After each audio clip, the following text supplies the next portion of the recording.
प्रिय विद्यार्थियों, उत्तर प्रदेश माध्यमिक शिक्षा परिषद प्रयागराज के कक्षा 10 के संस्कृत विषय के पाठ्यक्रम के अंतर्गत पद्य खंड में आइए पढ़ते हैं आज का अवतरण। आज हम पढ़ेंगे पद्य संख्या 5 से लेकर के 7 तक। विद्यार्थियों, ठीक से पढ़ने के लिए आप अपना रफ और अपनी कलम लेकर के बैठिएगा, जिससे कि सभी शब्दों के अर्थ को आप ठीक से नोट कर सकें। तो आइए इसको देखते हैं। हाँ, एक निवेदन और है, इस वीडियो को दूसरे विद्यालय में संस्कृत पढ़ने वाले बच्चों तक ज़रूर प्रेषित करें, जिससे कि उनको भी कुछ संस्कृत का ज्ञान हो सके।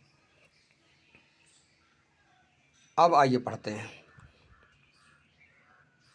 ततो युधिष्ठिरं पूर्वम उवाचांगिरसामवरः संधत्सु बाणं दुर्धर्षं मद्वाक्यांते विमुञ्चितम्।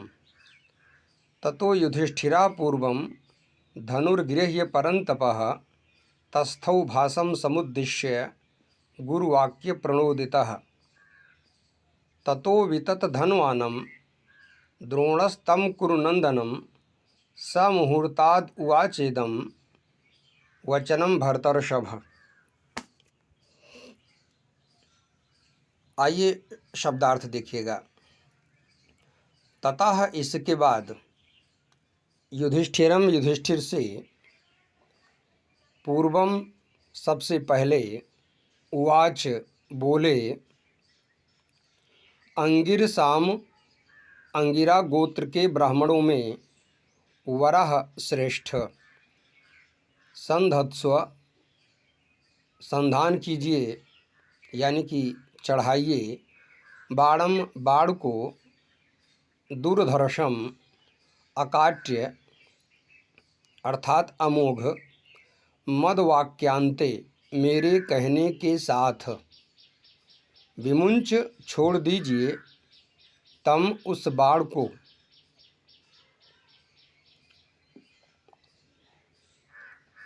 अब आइए कुछ व्याकरण के तत्व समझते हैं।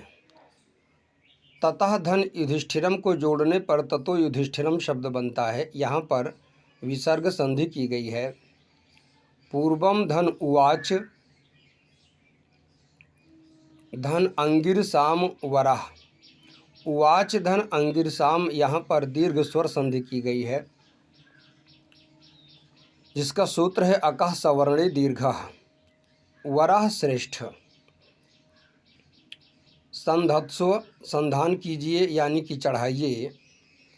यहाँ पर लोट लकार मध्यम पुरुष एक वचन का प्रयोग किया गया है। मद वाक्यांते, मत धन वाक्यांते, मत धन वाक्य, यहाँ इतने मात्र शब्द में जस्त संधि की गई है, और वाक्य धन अंते, इस इन पदों में दीर्घ स्वर संधि है। सूत्र वही है अकः सवर्णे दीर्घः। विमुंच, ये भी लोट लकार का पद है। और तम, तम शब्द बाण का विशेषण है। ध्यान दीजिएगा, पूर्वम उवाच अंगिरसाम, अंगिरसाम वरह, ये जो शब्द है, यह पद आचार्य द्रोण का विशेषण है। अब आइए इसका प्रसंग समझते हैं।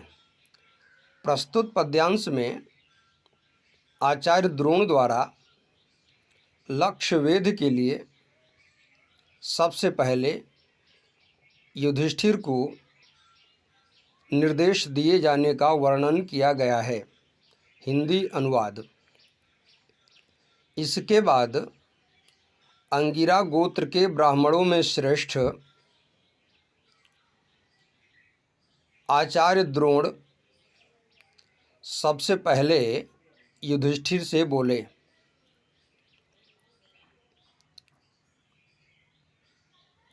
धनुष पर, ये धनुष पर, ये शब्द जो लगा रहे हैं अलग से लाए हैं। धनुष पर अकाट्य यानी कि अमोघ बाण चढ़ाइए और मेरे कहने के साथ उस बाण को छोड़ दीजिए। अर्थात जब मैं कहूँगा तब आपको बाण छोड़ना है, जब तक नहीं कहता हूँ तब तक बाण नहीं छोड़ना है। अब अगले पद को देखिए। ततः इसके बाद युधिष्ठिरः युधिष्ठिर पूर्वम सबसे पहले धनुर्गृह्य धनुष को लेकर परंतपः शत्रुओं को पराजित करने वाले, यह युधिष्ठिर का विशेषण है। तस्थौ खड़े हो गए भासम गिद्ध को समुद्देश्य लक्ष्य बनाकर गुरु के वचनों से प्रणोदिता प्रेरित। यहाँ पर गुरु वाक्य प्रणोदिता जो पद है यह भी युधिष्ठिर का विशेषण है। अब कुछ व्याकरण के तत्व देखिएगा।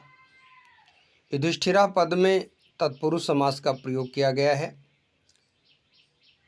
और परंतपः यह बहुब्रीहि समास का पद बनता है। समधन उद्देश्य गुरुवाक्य धन प्रणोदिता इतने पद जुड़े हुए हैं, इसमें समास किया गया है, बहुब्रीहि समास का पद है। आइए इसका प्रसंग समझते हैं। इसका प्रसंग पहले जैसा ही रहेगा, अर्थात कुछ इस प्रकार से बन रहा है। प्रस्तुत पद्यांश में लक्ष्य वेध के लिए सबसे पहले युधिष्ठिर के तैयार होने का वर्णन किया गया है। हिंदी अनुवाद देखिए।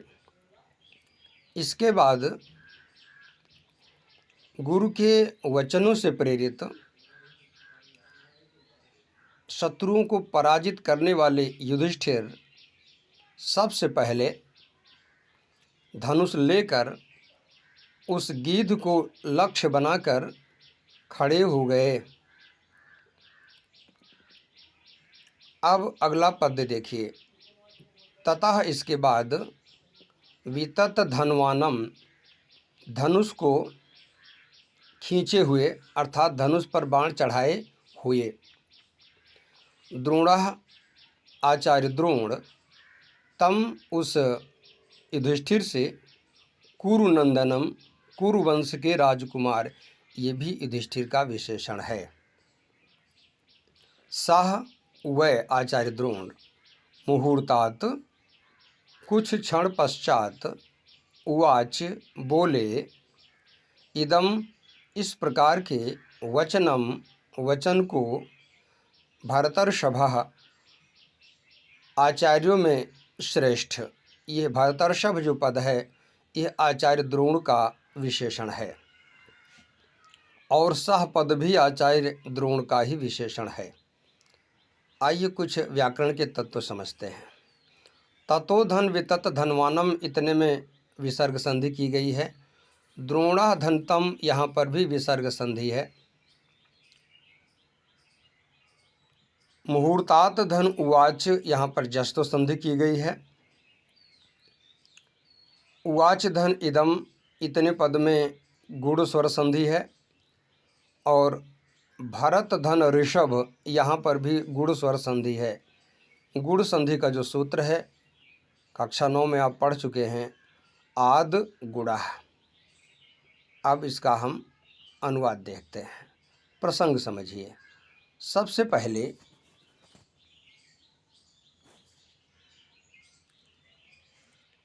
प्रसंग को देखिएगा। प्रस्तुत पद्यांश में आचार्य द्रोण के आदेशानुसार लक्ष्य वेध के लिए तैयार युधिष्ठिर से आचार्य द्रोण द्वारा कुछ पूछे जाने का उल्लेख किया गया है। हिंदी अनुवाद। इसके बाद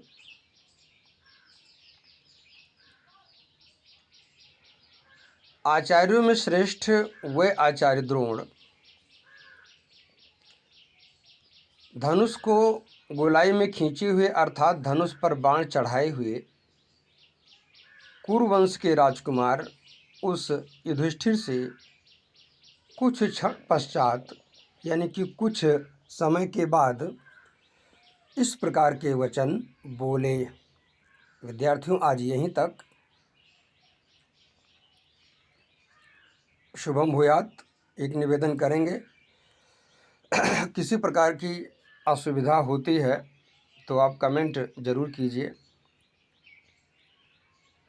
जिससे कि हम आपकी कठिनाइयों को समझ सकें और आपकी उस कठिनाई को दूर करने का प्रयास करें। आज यहीं तक।